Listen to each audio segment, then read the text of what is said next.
નમસ્કાર દર્શક મિત્રો, એસડી ન્યૂઝ ગુજરાતી ચેનલ પર આપનું સ્વાગત છે અને હું આપની સાથે વૈશાલી પુવારુ કરીશું નજર આજના સમાચારો પર। તલોદ ખાતે બ્રહ્માકુમારી જીજીઆરસી ઉજેડિયાના સંયુક્ત ઉપક્રમે તલોદ તથા આજુબાજુના વિસ્તારમાં નશા મુક્તિ અભિયાન હાથ ધરવામાં આવ્યું। સાબરકાંઠાના તલોદ ખાતે બ્રહ્માકુમારી જીજીઆરસી ઉજેડિયાના સંયુક્ત ઉપક્રમે તલોદ તથા આજુબાજુના વિસ્તારમાં નશામુક્ત અભિયાન હાથ ધરવામાં આવ્યું હતું। ભારત સરકાર શ્રીના સામાજિક ન્યાય અને અધિકારિતા મંત્રાલય દ્વારા 2020થી નશામુક્ત ભારત અભિયાન ચલાવવામાં આવી રહ્યું છે।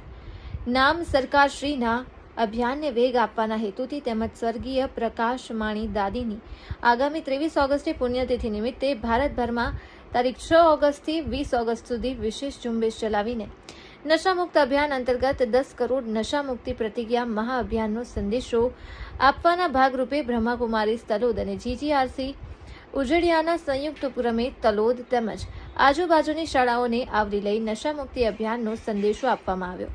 આ અભિયાનમાં તલોદ સેવા કેન્દ્રના મુખ્ય સંચાલિકા બીકે ચંપા દીદી, આશા દીદી, ભાઈ બહેનો જોડાઈને તેમજ જીજીઆરસીના પણ બીકે ઉર્મિલાબેન, બીકે અશોકભાઈ તથા ખાસ વક્તાઓના સહયોગથી જુદી જુદી શાળાઓમાં નશામુક્તિ અભિયાનનો સંદેશો આપી નશામુક્તિ અંગેની પ્રતિજ્ઞાઓ લેવડાવવામાં આવી હતી।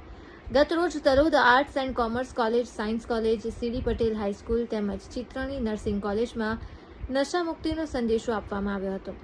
સમગ્ર અભિયાન દરમિયાન જુદી જુદી શાળા કોલેજમાં મળીને અંદાજે જેટલા વિદ્યાર્થીઓને નશામુક્ત થવા સંદેશ આપી પ્રતિજ્ઞાઓ લેવડાવવામાં આવી હતી। Press reporter Paresh Sharma, Talod, Sabarkantha, SD news Gujarati.